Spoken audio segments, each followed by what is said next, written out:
Sorry. Ole. Ole. Hey. Hi, I'm Kayla. And I'm Pete, and welcome to How I Hobby. We're two pals and hobby obsessives with over 100 hobbies between us. And we're always on the lookout for more. Join us as we talk about all of our hobbies. And talk to people we know about their really cool hobbies. Welcome to How I Hobby. In today's episode, we've got a really special one for our audience. Yeah. An interview with Jourdan Travers, who is a psychologist. We found Jourdan, she co-authored this brilliant article in Forbes about hobbies and the psychology around them as you age. And we are really, really, really excited to be able to share this interview that Pete and I did with Jourdan, asking her every question under the sun around, does having too many hobbies, is that a good thing or a bad thing? What does it mean for you as a child and as you age? Yeah. Amongst any question under the sun, we have pretty much asked it. So we cannot wait for you to hear this very special episode. Yes, she was an absolute star, a real pleasure to speak to, and we hope that you enjoy listening to it as much as we enjoyed doing the interview. Now So, on yeah. to the episode! Woo! Woo! Jourdan Travers is a US-based licensed clinical social worker and psychotherapist who specialises in the treatment of anxiety, mood, substance abuse and dependence, and personality disorders. She currently serves as the clinical director at Awake Therapy and contributes to journals such as Psychology Today and Forbes Science.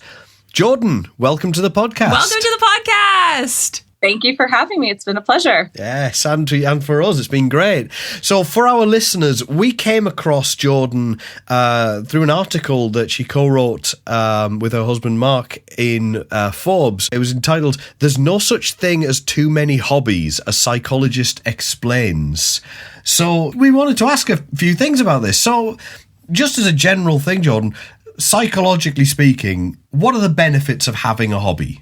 Great question. And I can't help but ask myself, where do I start? Because there are so many. I think, however, the most notable are that hobbies improve our mental health and well-being. They reduce stress, and they have also been shown to reduce our risk of dementia and overall just bring more fun and joy into our lives. But you also talk about specifically about having multiple hobbies. A lot of our guests and us, we have, loads of hobbies. A lot of our guests will have multiple things and then hobbies which will lead to other hobbies, which will lead to other hobbies. Sometimes there'll be loads of completely different ones. So are there any specific benefits to having multiple hobbies? Absolutely. So I think there's a variety of factors into why having multiple hobbies is beneficial. On one hand, I think it's helpful because often we're learning something new. Perhaps we're investing more time in an activity that we feel like we have a natural aptitude for.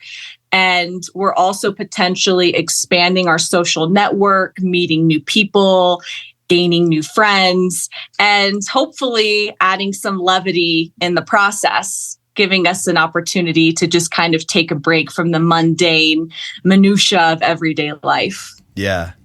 I'm wondering too, in your practice, because I talked to loads of friends about hobbies, and I think one of the cool things about this podcast, and my friends at least that have listened to it, have said, I never thought about trying out this hobby or that hobby, or they're at a stage in their life where they're reconnecting with community, and sort of hobbies are re-entering into that stage of life. I'm wondering, across your practice, how prevalent, how often does the concept of hobbies or encouragement with some of your clients and patients, how often does the conversation around hobbies actually come up? So it's interesting that you ask that question because it does, but often in perhaps indirect ways. Yeah. So when I ask a patient or I'm speaking with someone about hobbies or what they do recreationally or with their free time, some individuals come into therapy and they already have a fairly robust hobby activity planner, or they have things that they do or engage in. And then there's a whole subset of individuals that don't. And so it opens the door and leads to questions of, how open are we to expanding or learning something new or doing things that we might not naturally be good at, or just an openness in general, right? Are we open to new experiences? So it's a great kind of segue into other questions as well. That's it. Yeah, that's interesting. How you engage with a hobby and whether you have a hobby or not just can say a lot about how you cope with this life in general as well. Yeah. It's interesting that you, when you talk about the community aspect of it and engaging with a community, because there's a lot of research into the links between dementia and things like that, and loneliness, and being a huge problem amongst elderly people. The U.S. Surgeon General, Vivek Murthy, last year wrote a big report on that we're an epidemic of loneliness. Yeah. So when I ask about hobbies or free time, it gives me a glimpse into the lifestyle or the past experiences of a patient, right? Did they grow up in a home where trying new things was supported and encouraged? Or did they grow up in a home to be very fearful of, I have to be great at everything I do. And so if I try something new and I'm not good at it, what does that say about me? Mm-hmm. There's a variety of different stories and narratives we tell ourselves regarding the experiences we've had and whether we are more open to something new or if those experiences have kind of shielded us from pain we think we might experience or feel if we open ourselves up to something different. Yeah. Because I wonder too, I mean, when we think about the folks we've had on this podcast, so season 1, we had a pretty interesting mix across, sporty hobbies versus creative hobbies, individualistic hobbies versus community group hobbies, cerebral hobbies versus whatever the opposite of that. That's probably arty, sporty, cerebral. Physical. Physical is opposite cerebral. Sure. All the elements, whatever's in the 2x2 matrix. But hobbies spread across a whole host of different characteristics. And I'm wondering, is there a psychological element of how and when people decide to incorporate which permutation of a hobby? I don't know. Does that say something about you? What kind of hobby you pursue or what kind of hobby it's being recommended that you pursue? I'd be curious. I don't know the literature or research on that. I'm sure there is some, and I would be fascinated to see it. But yeah, I think and part of it too is developing a more enriching life, because oftentimes we might want to try new things, but we think, if I stick with the status quo, right? So I'm an athletic person, and maybe if I do something more artistic, people might be confused by that. So maybe I decide, I'm not going to pursue that. Well, we're all multifaceted people, right? So we have these different parts to ourselves. We're one person with many different parts. So it's also kind of fun to explore of, I've never knit before. Maybe I decide to take a knitting class, or, I always wanted to learn how to draw and I decide to paint. It's so multifaceted. And I think it's important you talk about that too, because hobby isn't just doing something competitive or having to do something athletic. It could be whatever you want it to be. It's funny, just linked with that, different types of hobbies, because I've seen it a few times on, it pops up on Instagram and stuff like that. This idea that you should have 5 different types of hobby that. So I'm going to hear one that makes you money, one that keeps you in shape, one that keeps you creative, one that builds knowledge, one to evolve your mindset.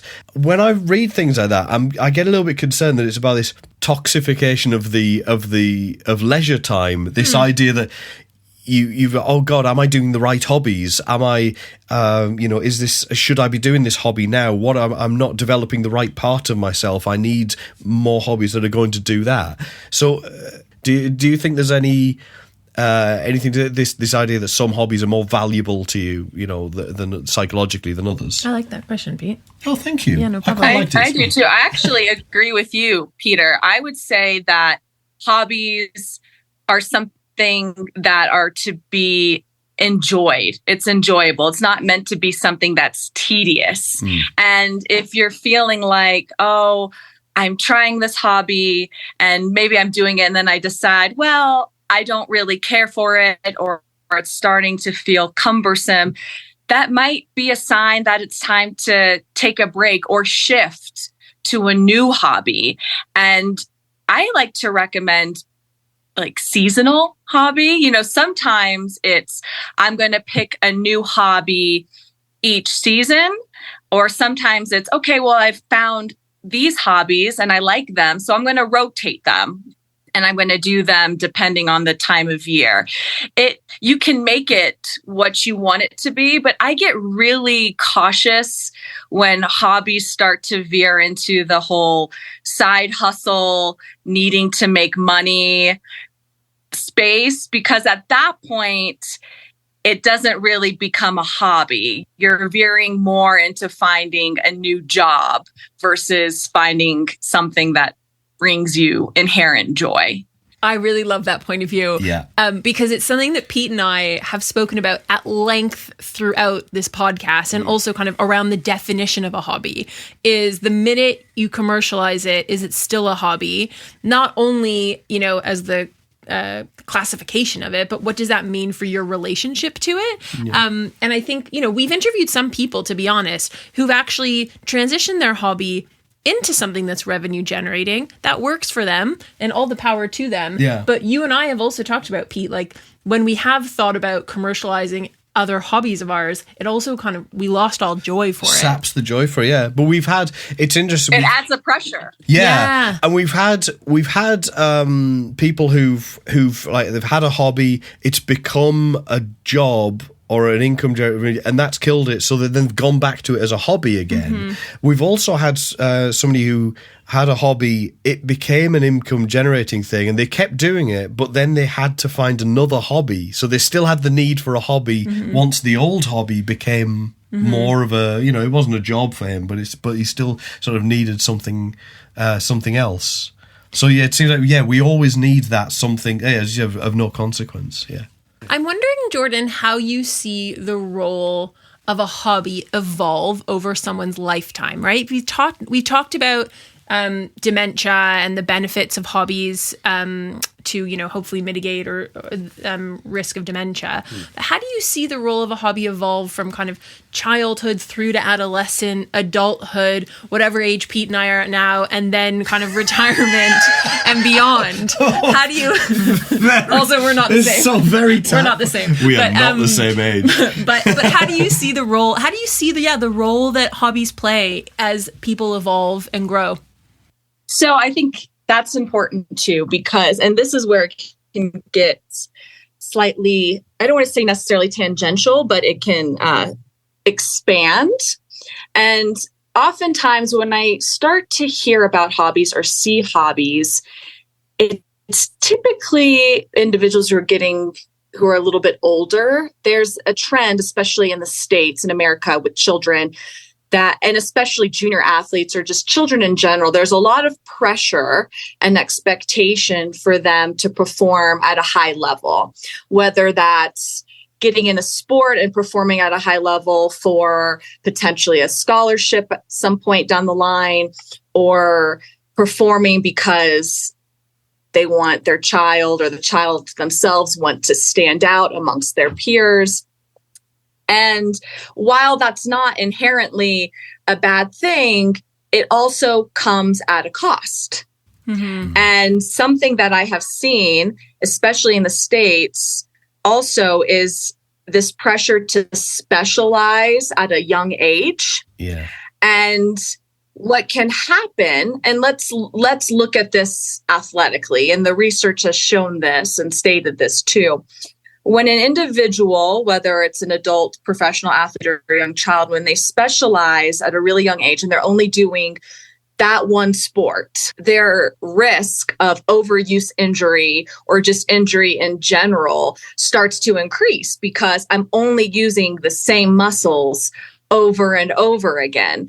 And oftentimes I hear people say out of fear, oh, well, if I do a new hobby or if I add something new, this fear that it's going to take away from what they're good at, that's where the cost is, that it's going to set them back compared to their peers or whomever. And actually, the truth is it's actually the reverse. When there are breaks and when an individual is perhaps incorporating another sport or doing something else, their activities get better. They have more perspective. They have something else to expand upon. They're not so enmeshed where this is all I do, and now I see this as my perhaps identity. And I know that I'm speaking about in that last little spiel, it's just about sports and athletics. But the truth is that hobbies can add joy to our lives, and not everything in our life needs to be competitive, right? If you're a naturally competitive person and you enjoy competition, I mean, competition is great. It teaches a whole other skill set. It helps us with pressure because we're going to feel pressure in life in other areas. And also, it's okay to have things that aren't driven by competition, something that is entirely your own, that just brings you joy and you feel like, I don't know, expands your life in some positive way. Yeah. What you mentioned about like the athletics element of children and kind of diving deep into one sport versus how much sort of better off you are in the medium to long term by having the breadth. There's a book, I don't know if you've read it, called Range. And it's the argument of generalist versus specialist. And I read it from a business perspective, a career perspective. Do I want to go deep into like my career and be a specialist in one specific discipline versus sort of stay a generalist in a professional sense? And it brings in those exact same case studies of sport and famous, really successful athletes of our time, and how many of them actually were exposed to a wider variety of sport, which ended up making them a lot more successful in one when they got to that point later on. So it's interesting to hear that applied to kind of the hobby concept in general. And that must link with, not just the way that your muscles work and the physical side of doing things, so you do different activities and work different muscles, but just the way that you think about things as well. If you're playing golf or playing, American football, you're going to be using different parts of your brain to deal with it, and that it's got to help the other thing. Well, because you also get it with but from a creative point of view as well, because I'm a composer and musician, so I know nothing about sport, but from a creative point of view, if you are, so let's say you are writing, country and western music, and if you only listen to country and western music when you're writing country and western music, then it's going to be fine, whatever.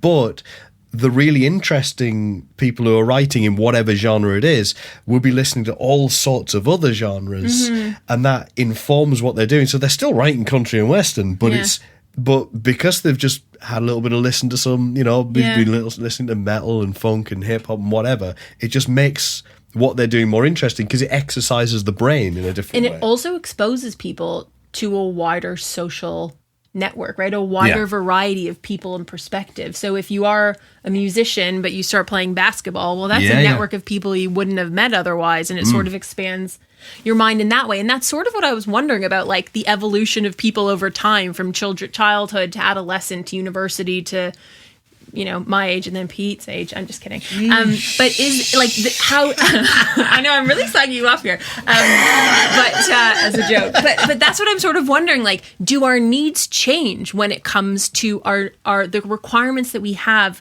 when we seek out hobbies? Like, I wonder how those evolve as we age. Yeah. Because perhaps there's like the social element, but it serves a certain purpose when you're a teenager and a hobby. And part of it is like, if it's athletics, and part of it's, to exercise your mind, etc. But then, I don't know, is the hobby need different when you're just graduate university and you move to a new city? Is the hobby need different when you retire and you don't have a network of people around you? Or actually, is the draw for human connection and mind expansion actually the same for your entire life? It just sort of depends what age you are. It's just wearing a different hat. I don't know. Jordan, what do you think? Do you know? Give us answers, Jourdan. No, those are great questions. And I also think it's nuanced, right? It depends on each individual and what you need and what season you are in your life, because the needs that we have in childhood and adolescence are much different in, the throes of adulthood. And then as perhaps we're aging and going into our glory years. So, and I don't want to say, and yes, we naturally have a need to be around other people. We might say, oh, I'm an introvert. That's okay. I mean, being an introvert doesn't mean that you don't want to see people, walking down the street or pumping gas, right? We are a social species. So I think there's some of that too. And it's also kind of finding your people. Sometimes, it's part of human nature. Each one of us at various points in our life are wondering if we're connecting. How are our connections? How do they feel? Are they the way that we want them to be? Or are we feeling like, man, I don't feel like I fit in, or I haven't found my group, or I don't know what I like? Investing in a hobby is a way to answer some of those questions. Mm-hmm. So, as humans, it seems like we're all just on this quest for happiness, this hedonistic pursuit of pleasure, right? I want to feel happy all the time. Well, that's not possible. However, doing activities like having a hobby helps us to have a more psychologically rich life and feeling like we have stronger connections with other people, with the world. And that does have an impact, and it's like it's a dance with happiness. Typically, when we feel like we have more activities, that we're engaged more, we also report higher levels of happiness and well-being. A dance with happiness. Yeah, I really like that. I've just written that down. That is the strapline for season 2. That's hobbying, dancing with happiness. Yes. The hook of the article of "There's no such thing as too many hobbies," a psychologist explains, was so relevant to Pete and I, because we have so many flippin' hobbies between us, past and present, over 100 hobbies between us, past and present. And I have heard from other people, I won't name names, but I've heard sort of a negative, I know, a bit of like a negative connotation with, oh, Kayla, you can't stick to just one hobby, or weren't you just doing a different hobby 3 months ago? And I always thought, like, my point of view, which hasn't changed, is it is so refreshing, rewarding, how wonderful to be able to experience so many hobbies and having the multitude of hobbies, meeting all these interesting people, learning all these interesting things. And I think, Pete, you would say the same. I do say the same thing, but just on the other side of it, and of course this all depends on the sort of person you are, but for a long time I would have a bit of anxiety over the hobbies that I wasn't able to keep up with, or like I'd try something for a bit and then it'd fall by the wayside, and then you think, oh god, I must go back to that, and then you say, okay, well, I'm definitely going to do it this week, and then it doesn't happen, and then you, oh god, and so there's plenty of hobbies that I still consider hobbies that they're sort of on the shelf. They're on a very close by shelf, and being able to let go of things and not beat yourself up with things that you don't have the time for whatever reason, and it doesn't mean that you've failed or that you've given up. It just means that you're in a different place for whatever and reason. Also, though, the title of the article, and then reading the article, reaffirmed all the wonderful things I already felt about myself. That was really my point here, is like, that's what drew us to the article. And that was, a huge part of the impetus of so glad that you've been able to come on the podcast, is because this is exactly what you've written about, is just how great, you've just helped Pete and I reaffirm how exceptional we are as individuals. We are exceptional individuals. I think that's what this... It's validating. It is, because there's so many mixed messages, right? You had shared, Kayla, kind of that pressure, just pick one. Many of us have heard a variety of different messages in that same vein. And Pete, to your point with the hobbies, that it's like, oh, I meant to do that, or, oh, I'm just not interested, or it's fallen to the wayside. I always like to say too, it's a great opportunity to ask out of curiosity, I wonder why, right? I wonder why this isn't bringing me the joy that I thought it would, or I wonder why I just haven't been able to make time for it. Instead, a reframe, right? Because we're really good at being critical of ourselves. So is there a way to reframe the criticism into curiosity and see what it teaches us about ourselves? I mean, do we give ourselves permission to be bad at something, or to to have like a beginner mindset to learn something new. Absolutely, yeah. Pete, please share what you shared on like season 1, episode 1 about you think that all musicians. Oh yeah, all I see. I do. I think that all teachers, especially speaking as a music teacher, but I think all teachers should do something new every once in a while, and take up a new instrument or something, and just remember what it's like to be right at the beginning of something. Yeah. I imagine it's the same with any discipline. If you're a sports coach or something, take up some new sport that you've got no idea about. Yeah. Which is exactly what you just said, Jourdan. And just understanding that it's perfectly okay to be bad at something, because it's humbling. It is. And of course, it's now becoming a bit of a cliche, but sucking at something's the first step to becoming good at it. Yeah. But also, if you don't become good at it, it doesn't matter, because you still enjoy it. That's the beauty of hobbies. Yeah. And if you're somebody that wants to look at like longevity, right? The part of what motivated us for this article, it was a couple of years back. I think it was on CBS Sunday Morning. They had done an episode of a gentleman who was diagnosed with Parkinson's, and he had always wanted to dance. So he started to do ballroom dancing. Wow. And the rate of degeneration was significantly decreased because he had never danced before. He said, okay, I have this diagnosis. I'm just going to learn anyways. Wow. And so Mark and I were even talking, we're like, we assumed that there was, some medical literature and relevancy to that, but that kind of sparked us. And we're like, I also wonder with hobby. Yeah. And the research has also shown, right? So just one hobby decreases your chances of dementia by 18%. Wow. And more than one hobby by 22%. So if you're someone who's like, well, I don't necessarily feel comfortable being bad at something, well, maybe look at it from a longevity perspective of, okay, well, learning something new helps me fire neurons and cells that perhaps would, just be dying off. And it's going to help keep me around for longer. That is so cool. That's really quite so inspiring. Cool. Wonderful, yeah. Jourdan, thank you so much. Yeah. We are going to link the article into the show notes so that all of our listeners can read it. Yeah, it's a great article. It's a really brilliant article. But before we part ways, we want to ask you, Jourdan, how do you hobby? Oh, I'm so excited. I've been looking forward to answer that question. I actually have my first snowboarding lesson on Monday. Cool. Snowboarding. I do so in the past month.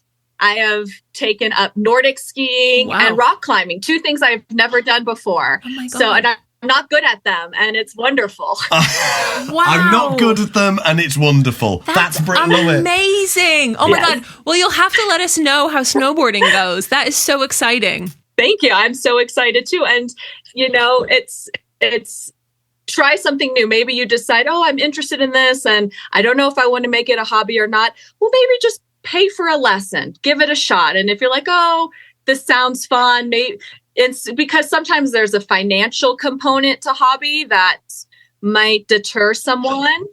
So is there a smaller entry point or testing ground where you can dip your toes in the water first and then make a decision from there? Awesome. That was amazing. My biggest takeaway from this is hobbies are dancing with happiness. Love it. I'm going to get a tattoo of that.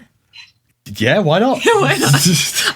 Amazing. I think I have to get it done too. Yeah. Excellent. All 3 of us. Let's get it done. Jourdan, thank you so much. This has been absolutely wonderful. Thanks for giving us the time to chat about this and give your expertise. It's wonderful. This has been fab. Toodles!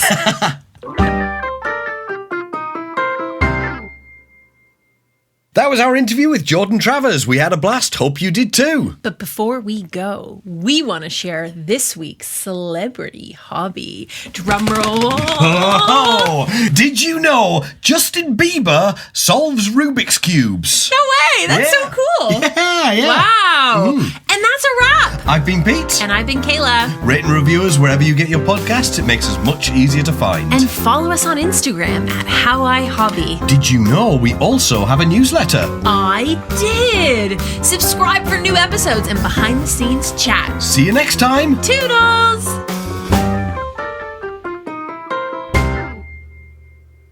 How I Hobby was written and produced by Kayla Lean and Pete Falconer, with music and editing by Pete Falconer, artwork by Laura Walsh, and animation by Kayla Lean.